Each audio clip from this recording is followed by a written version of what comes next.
रीता रात में रोते रोते अपनी बच्ची को सीने से लगाए सो गई थी। जब से उसने बेटी को जन्म दिया था और डॉक्टर ने बलदेव और उसकी अम्मा को बताया कि रीता अब कभी मां नहीं बन सकेगी, तब से बलदेव ने उसे अपने कमरे से बाहर निकाल दिया था। वो सिर्फ तभी उसके पास आता जब उसे अपने शरीर की भूख मिटानी होती थी, वरना गली देना, मारपीट करना तो उसका रोज का काम था। रीता अपनी बच्ची को देखभाल खुद ही करती थी। आज उसकी बच्ची 6 महीने की हो गई थी, लेकिन बलदेव ने आज तक बाप का कोई फर्ज नहीं निभाया। कभी उस बच्ची को एक नज़र प्यार से नहीं देखा, लेकिन उसके और उसकी अम्मा के लालच ने आज उस मासूम बच्ची की जिंदगी बर्बाद कर दी। रीता यही सब सोचते सोचते सो चुकी थी। अगले दिन सुबह रीता की आंख बच्ची के रोने से खुलती है। वो बच्ची भूख की वजह से रो रही थी।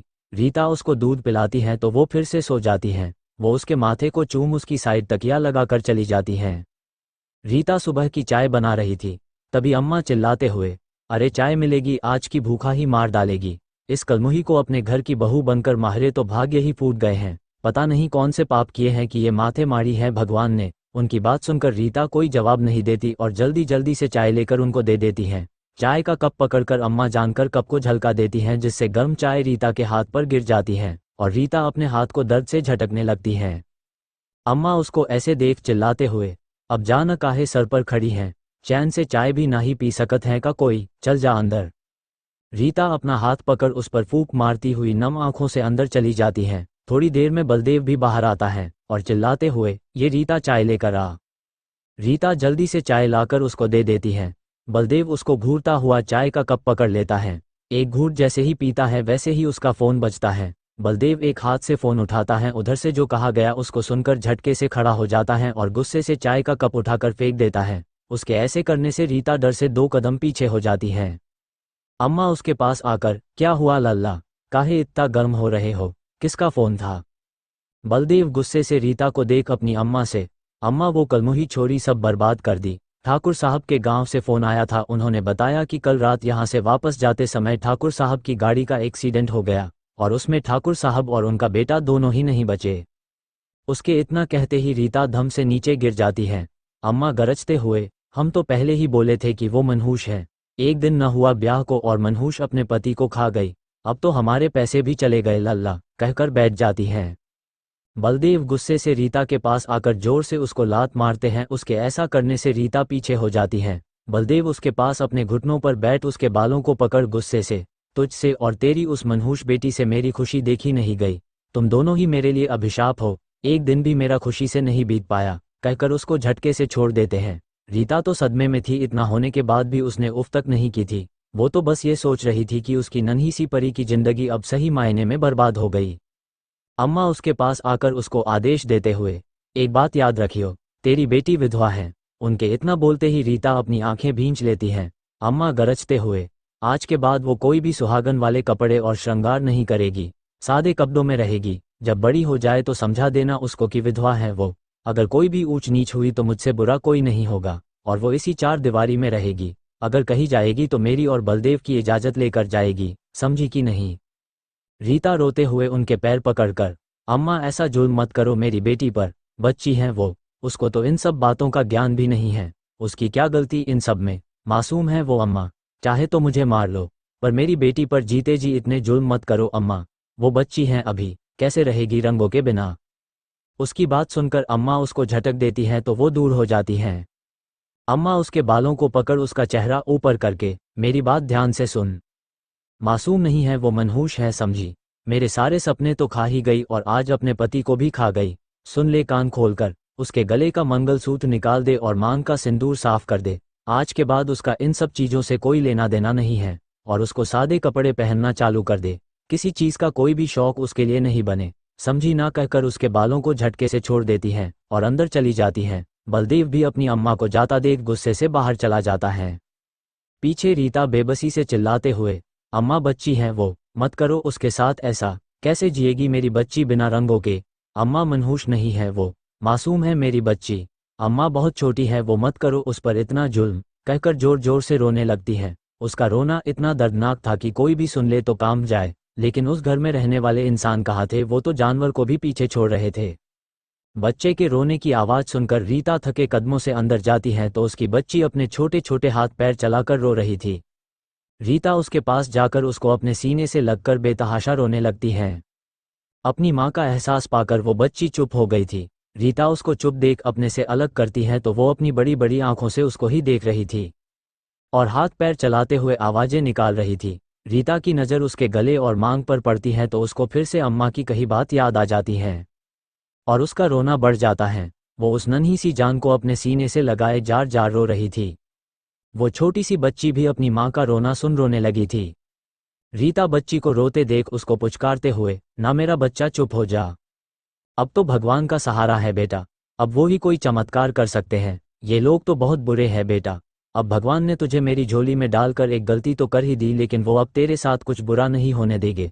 कुछ अच्छा ही सोचा होगा उन्होंने, कोई तो होगा ऐसा जो इन लोगों को इनकी ही भाषा में जवाब दे सके।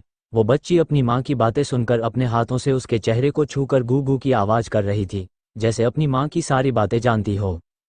रीता उसको अपने से अलग करती है, फिर उसके गले में पड़े उस काले मोती की माला को अलग करके, ये फांसी का फंदा तो तुझसे अलग हो गया लाड़ो, लेकिन इन लोग ने तुझसे तेरी सारी खुशियाँ छीन ली, तेरी जिंदगी से रंग हमेशा के लिए छीन लिए, कहकर उसके माथे से वो लाल रंग भी हटा देती हैं। फिर उसको एक फ्रॉक पहना देती हैं। वो बच्ची अपनी माँ को देख खिलखिलाकर हंस रही थी और रीता उसको ऐसे हंसते देख नम आंखों से, तू कभी बड़ी मत होना लाड़ो, वरना ये लोग तेरा जीना हराम कर देंगे, तू हमेशा से ऐसे ही रह।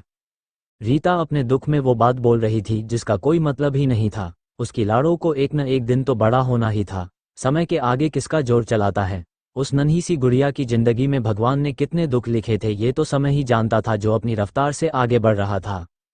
5 साल बाद, माँ माँ कहाँ हो तुम? नन्ही वामिक पूरे घर में भागती हुई अपनी माँ को ढूंढ रही थी। रीता किचन से आवाज देते हुए, यहाँ हूँ लाड़ो, रसोई में। वामिका भागती हुई रसोई में जाकर अपनी माँ से लिपट जाती है। उसने एक हल्के रंग की फ्रॉक पहन रखी थी। रीता वामिका को देख मुस्कुराते हुए, क्या हुआ लाड़ो, क्यों शोर मचा रही हैं? वामिका अपनी माँ का चेहरा देख मासूमियत से, माँ मैं स्कूल क्यों नहीं जाती और बाकी बच्चों के जैसे खेलने भी नहीं जाती, ये इतने सादे कपड़े क्यों पहनाते हो आप मुझे? उस मासूम की बात सुनकर रीता का दिल कचोट जाता है। वामिका अपनी माँ का आंचल खींचकर, बताओ ना माँ, अम्मा मुझे बाहर भी नहीं जाने देती और हमेशा चिल्लाती रहती हैं, और पापा तो मुझसे प्यार ही नहीं करते। फिर उदास होकर, आपको पता है माँ, चिंकी दीदी के पापा ने उनको एक गुड़िया लाकर दी है, आज छत पर वो मुझे दिखा रही थी। बोलो ना माँ, मेरे साथ ऐसा क्यों होता है? उस मासूम की बात सुनकर रीता की आंखें नम हो जाती हैं। वो उसके सामने बैठ उसके चेहरे को अपने हाथों में थाम, लाड़ो क्या हुआ जो तू स्कूल नहीं जाती? मैं तो तुझे घर पर पढ़ाती हूँ, तेरे साथ खेलती भी हूँ, क्या तुझे अपनी माँ के साथ खेलना अच्छा नहीं लगता? अपनी माँ की नम आंखें देख वो अपने हाथों से उसकी नम आंखें साफ कर धीरे से, माँ आप रोया मत करो, मैं नहीं पूछा करूंगी ये सवाल। फिर उसके गले लगकर, मुझे मेरी माँ के साथ ही खेलना अच्छा लगता है। रीता उसके बालों को सहलाकर उसके माथे को चूम लेती है। आज खाना मिलेगा या भूखा मर जाऊं मैं? कहाँ मर गई कलमुही? बलदेव चिल्लाते हुए बोलता है, तो वामिका उसकी तेज आवाज सुनकर डर जाती है। एक बार बलदेव ने उस पर हाथ उठा दिया था, तब से वो उससे बहुत डरती थी। रीता उसको डरता देख उसके बालों को सहलाकर, लाड़ो तू कमरे में जा, मैं तेरा खाना लेकर वही आती हूँ। उसकी बात सुनकर वो भागती हुई चली जाती है। रीता खाना लाकर बलदेव के सामने रख देती है तो वो उसको घूरते हुए, मर गई थी क्या जो इतनी देर लग गई खाना लाने में? कोई काम ढंग से नहीं कर सकती। रीता चुपचाप सिर झुकाए खड़ी थी। अम्मा उसको देख अपने बेटे से, पूरा दिन तो इस कलमुही को उस मनहूस से ही फुर्सत नहीं मिलती, दोनों माँ बेटी एक जैसी ही हैं, बोझ बन के रह गई हैं हम पर। अम्मा नफरत भरे लहजे से, एक तो ब्याह के इतने साल बाद बच्चा हुआ और वो भी छोरी, हमारे को भाग्य ही फूट गए। पता नहीं कौन सी वो मनहूस घड़ी थी जब ये हमारे पल्ले पड़ी थी, ऊपर से छोरी भी इसकी ही तरह है, हमारी सारी खुशियां निगल गई। रीता चुपचाप रोते हुए चली जाती हैं और अम्मा पीछे बड़बड़ाती रहती हैं।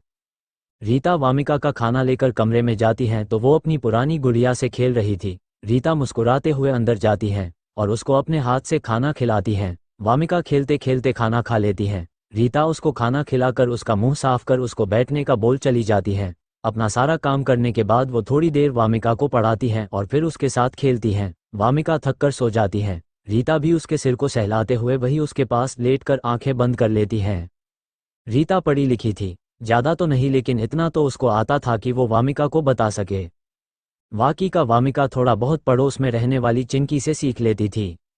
वामिका पढ़ने में होशियार थी, एक बार में ही उसको समझ में आ जाता था। वामिका छत पर जाकर चिंकी से पढ़ती थी, ये बात बलदेव और अम्मा दोनों ही नहीं जानते थे। कभी कभी अम्मा और बलदेव उसको चिल्ला देते थे तो वो रोते हुए भाग जाती थी। अम्मा उसको बहुत उल्टा सीधा बोलती थी लेकिन उनकी बात वो समझ नहीं पाती थी, बस अपनी माँ को बार बार बताकर रोते रोते सो जाती थी। रीता को पता था कि ये लोग कभी नहीं ठीक होंगे। शुरू शुरू में उसने आवाज़ उठाई लेकिन बलदेव और अम्मा ने उसकी एक नहीं चलने दी। बलदेव ने अम्मा के कहने पर उसको बहुत मारा था, इतना कि वो हफ्ते भर तक बिस्तर से नहीं उठ पाई थी और ऊपर से बलदेव उससे ज़बरदस्ती करता था तो रीता की हालत खराब हो गई थी। शादी के कई साल तक उसको बच्चा नहीं हुआ था। अम्मा उसको रोज ताने देती थी और बलदेव तो आए दिन उस पर हाथ उठाता था। रीता के मायके में उसके माँ बाप के जाने के बाद कोई उससे मतलब नहीं रखता था। रीता ने भी इस सब को अपनी जिंदगी मान लिया था। बहुत साल बाद उसकी गोद भरी थी तो वो बहुत खुश थी, लेकिन उसकी खुशी ज़्यादा दिन नहीं टिकी। अम्मा ने लड़के के लिए उस पर दबाव डालना शुरू किया और आए दिन उसको एक ही बात बोलती थी, छोरी ना हो वरना जो होगा अच्छा नहीं होगा। रीता भी भगवान से दुआ करती थी कि उसको बेटी ना दे, वरना ये लोग उसकी जिंदगी नरक कर देंगे। लेकिन भगवान के आगे किसी की नहीं चलती। वो दिन भी आया जब रीता ने वामिका को जन्म दिया। रीता खुश थी लेकिन उसके दिल ने अजीब सा डर था कि अब ये लोग क्या करेंगे। बलदेव और अम्मा ने उस नन्ही सी जान को एक बार भी नहीं देखा था। वामिका 6 महीने की हो गई थी लेकिन दोनों ने एक बार भी उसकी शक्ल नहीं देखी थी। एक दिन गांव के किसी आदमी ने बलदेव को बताया कि दूसरे गांव के ठाकुर साहब अपने 8 साल के बेटे के लिए किसी 5 या 6 साल की बच्ची का रिश्ता ढूंढ रहे हैं। उनके बेटे की कुंडली में कोई दोष है जो इससे दूर हो जाएगा। वो उस बच्ची को 18 साल की होने के बाद अपने साथ ले जाएंगे, लेकिन तब तक उसकी परवरिश का पूरा पैसा उसके परिवार वालों को देंगे। उसकी आदमी की बात सुनकर बलदेव की आंखें लालच से चमक जाती हैं। वो अपनी अम्मा को जाकर ये सब बताता है। उसकी अम्मा भी बला टिले कहकर बेशर्मी से हंस देती हैं। जब बात रीता के कान में पड़ती है तो वो इसका विरोध करती है, लेकिन बलदेव उसको मार पीट कर चुप करवा देता है और ठाकुर साहब से मिलने चला जाता है। ठाकुर साहब भी अपना काम बनता देख दोनों बच्चों की जिंदगी दांव पर लगाने को तैयार हो जाते हैं। लेकिन भगवान से बड़ा कोई नहीं होता। जिसमें जीवन में जितनी सांसें लिखी हैं वो उतनी ही लेगा। शादी होने के 24 घंटे भी नहीं हुए थे और ठाकुर साहब और उनके बेटे की कार एक्सीडेंट में मौत हो गई और वामिका की जिंदगी बेमतलब बेरंग हो गई। आगे की कहानी अगले भाग में। बने रहे मेरे साथ। हेटर्स दूर रहे प्लीज। नैन्सी गुप्ता। राधे राधे।